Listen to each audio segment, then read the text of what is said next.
Hi, നിങ്ങളൊരു ഇൻഡസ്ട്രിയലിസ്റ്റാണോ? അതല്ല, വെള്ളം ഉപയോഗിച്ചുകൊണ്ട് പ്രോസസ്സ് നടത്തുന്ന ഏതെങ്കിലും തരത്തിലുള്ള ബിസിനസ്സുമായി ബന്ധപ്പെട്ടുള്ള ഒരാളാണെങ്കിൽ, നിങ്ങളുടെ സ്ഥാപനത്തിൽ പ്രോസസ്സ് കഴിഞ്ഞതിന് ശേഷം വരുന്ന വേസ്റ്റ് വാട്ടർ പുറത്തേക്ക് കളയേണ്ടുന്ന ഒരവസ്ഥ നിങ്ങൾക്കുണ്ടെങ്കിൽ തീർച്ചയായും നിങ്ങൾ ഈ വീഡിയോ അവസാനം വരെ കണ്ടിരിക്കണം. ഇത് നിങ്ങൾക്ക് വേണ്ടി മാത്രം ഉള്ള വീഡിയോ ആണ്.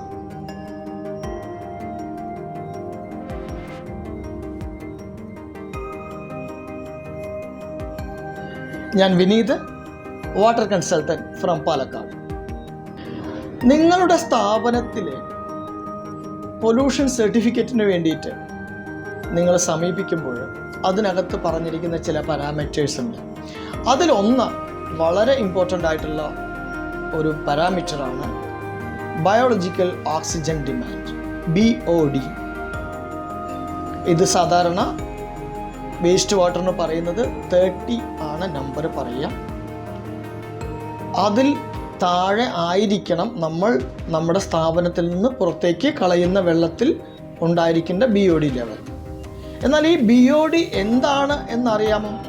അതിനെക്കുറിച്ചാണ് നമ്മളിന്ന് സംസാരിക്കുന്നത്.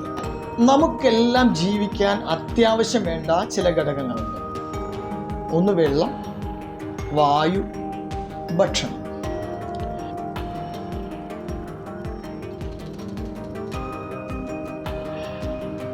ഫോർ എക്സാമ്പിൾ, നിങ്ങൾ ഈ ഇരിക്കുന്ന ഈ റൂമിനകത്ത് എയർ ടൈറ്റ് ആയിട്ടുള്ളൊരു കമ്പാർട്ട്മെൻറ്റിലാണ് നിങ്ങൾ ഇരിക്കുന്നത് വിചാരിക്കുക. നിങ്ങൾക്ക് ആവശ്യത്തിന് വെള്ളം തരുന്നുണ്ട്, നിങ്ങൾക്ക് ആവശ്യത്തിന് ഭക്ഷണം തരുന്നുണ്ട്, പിന്നെ നിങ്ങൾക്ക് അവിടെ ശ്വസിക്കാനുള്ള വായു ആ കമ്പാർട്ട്മെൻറ്റിനകത്തുള്ള വായുവാണ് നിങ്ങൾ ശ്വസിക്കുന്നത്. നമ്മൾ എന്തിനു വേണ്ടിയിട്ടാണ് ഈ വായു ഉപയോഗിക്കുന്നത്? കഴിക്കുന്ന ഭക്ഷണം ദഹിപ്പിച്ചെടുക്കുവാൻ വേണ്ടിയിട്ടാണ് ഈ ഓക്സിജൻ നമ്മൾ യൂസ് ചെയ്യാൻ പോകുന്നത്. ഇതുമായി ബന്ധപ്പെട്ടതാണ് നമ്മുടെ BOD എന്ന് പറയുന്ന പാരാമീറ്റർ. അപ്പോൾ ഭക്ഷണം കഴിക്കാത്തവർക്കും പട്ടിണി കിടക്കുന്നവർക്കും ശ്വാസം വേണ്ടേ, ഓക്സിജൻ വേണ്ടേ എന്നല്ലേ ഇപ്പം ചോദിക്കാൻ വന്നത്? നല്ല സംശയമാണ്. ആ വിഷയം നമുക്ക് മറ്റൊരവസരത്തിൽ ഡിസ്കസ് ചെയ്യാം. ഭക്ഷണം ദഹിക്കാൻ ഓക്സിജൻ ആവശ്യമാണ് എന്ന് മാത്രം ഇപ്പോൾ മനസ്സിലാക്കുക. ഈ കഴിച്ചിരിക്കുന്ന ഭക്ഷണം ദഹിപ്പിച്ചെടുക്കുവാൻ വേണ്ടിയിട്ട് നമ്മൾ എത്രത്തോളം ഓക്സിജൻ ഉപയോഗിക്കുന്നു എന്നുള്ളത്.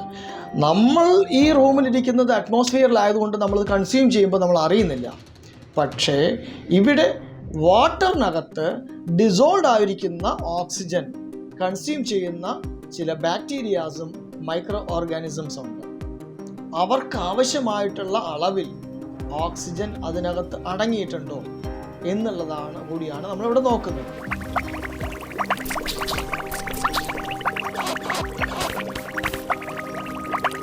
വേസ്റ്റ് വാട്ടറിലേക്ക് കടത്തിവിടുന്ന പൊല്യൂട്ടഡ് ആയിട്ടുള്ള ബയോളജിക്കൽ വേസ്റ്റ് അത് വളരെയധികം കൂടുതലാണെങ്കിൽ അതിനെ ഡിസിൻറ്റഗ്രേറ്റ് ചെയ്തെടുക്കാൻ വേണ്ടി വളരെ കൂടുതൽ ഓക്സിജൻ റിക്വയർമെൻ്റ് ഉണ്ടാകും.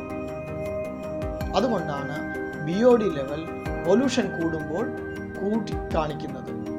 പൊല്യൂഷൻ കുറഞ്ഞു കഴിഞ്ഞാൽ BOD ലെവലും കുറയും. Biological oxygen demand or BOD. It's a measure of the amount of oxygen consumed by bacteria and other organisms as they break down organic matter under aerobic conditions. It's like a health checkup for our water bodies, telling us how much oxygen is being used and in turn the quality of the water. There are several technologies used for BOD reduction. ഈ waste വാട്ടറിൽ അത് reuse ചെയ്യുമ്പോൾ സേഫായിട്ട് dispose ചെയ്യാൻ വേണ്ടിയിട്ട് അതിൽ ചിലത് clarification, waste water separation, അതായത് കയാഗുലേഷൻ, ഫ്ലോക്കുലേഷൻ എന്നൊക്കെ പറഞ്ഞിട്ടുള്ള technologies, and then anaerobic microbial decomposition use ചെയ്യാം. അപ്പോൾ ഇതെല്ലാം എൻഷുർ ചെയ്യുന്നത് എന്തിനാണ്? നമ്മുടെ വെള്ളം ക്ലീൻ ആൻഡ് സേഫ് ആണോ എന്ന് അതിന് ഉറപ്പിക്കുവാൻ വേണ്ടിയിട്ട്.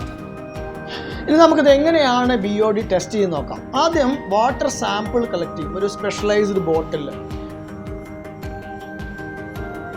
വളരെ മിനിമം എയർ സ്പേസ് കൊടുത്തുകൊണ്ട് ഓക്സിജൻ, എക്സ്റ്റേണൽ ഓക്സിജൻ കണ്ടാമിനേഷൻ ഇല്ലാത്ത രീതിയിൽ ഈ സാമ്പിൾ എടുത്തിട്ട്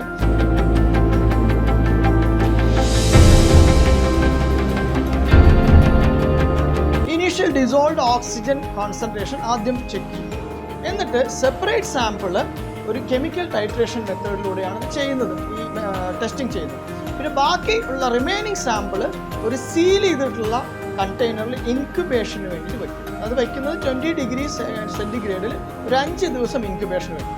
അപ്പോൾ എന്ത് സംഭവിക്കും? ഇതിനകത്തുള്ള മൈക്രോ ഓർഗാനിസംസ്, ബാക്ടീരിയാസും ഇതിനകത്തുള്ള ഓക്സിജന് കൺസ്യൂം ചെയ്തു തുടങ്ങും.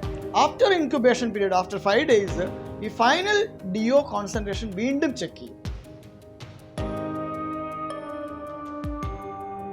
ഇങ്ങനെയാണ് കാൽക്കുലേറ്റ് ചെയ്യുന്നത്. നമ്മുടെ ആദ്യത്തെ BOD ലെവലും ഫൈനൽ BOD ലെവലിൽ നിന്ന് സബ്ട്രാക്ട് ചെയ്തിട്ടാണ് നമ്മുടെ അതിൻ്റെ ബയോളജിക്കൽ ഓക്സിജൻ ഡിമാൻഡ് നമ്മൾ കാൽക്കുലേറ്റ് ചെയ്തെടുക്കുന്നത്.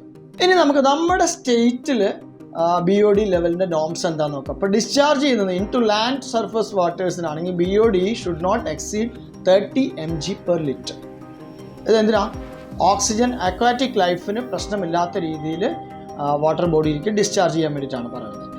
മറ്റൊരു കണ്ടീഷൻ ഉള്ളത്, for discharging into land ആണെങ്കിൽ BOD should not exceed 100 mg/L. This helps preventing soil contamination and protects ground water quality. ഇനി മൂന്നാമത്തെ ഒരു കേസുണ്ട്, for treated waste water reuse. അതായത് മോർ സ്റ്റിഗ്നൻ്റ് ആയിട്ടുള്ള BOD limits may be applied depending on the intended use. അതായത് industrial മറ്റു പർപ്പസിനാണെന്നുണ്ടെങ്കിൽ അത് വ്യത്യസ്തമായിരിക്കും എന്നുള്ളതാണ് നമ്മുടെ കേരള സ്റ്റേറ്റ് പൊല്യൂഷൻ കൺട്രോൾ ബോർഡിൻ്റെ നോംസിൽ പറയുന്നത്. ഇത്തരത്തിൽ വേസ്റ്റ് വാട്ടർ ട്രീറ്റ്മെൻറ്റുമായിട്ട് ബന്ധപ്പെട്ടിട്ടോ ഡ്രിങ്കിങ് വാട്ടറിൻ്റെ ആയിട്ട് ബന്ധപ്പെട്ടിട്ടോ എന്തെങ്കിലും അസിസ്റ്റൻസോ ഇൻഫർമേഷൻസോ നിങ്ങൾക്ക് ആവശ്യമുണ്ടെങ്കിൽ തീർച്ചയായും നിങ്ങൾക്ക് എന്നെ കോൺടാക്റ്റ് ചെയ്യാവുന്നതാണ്. ഇതിൻ്റെ താഴെ ഡിസ്ക്രിപ്ഷനിൽ എൻ്റെ കോൺടാക്റ്റ് നമ്പേഴ്സും വെബ്സൈറ്റിൻ്റെ ലിങ്കും എല്ലാം പ്രൊവൈഡ് ചെയ്തിട്ടുണ്ട്. So thank you.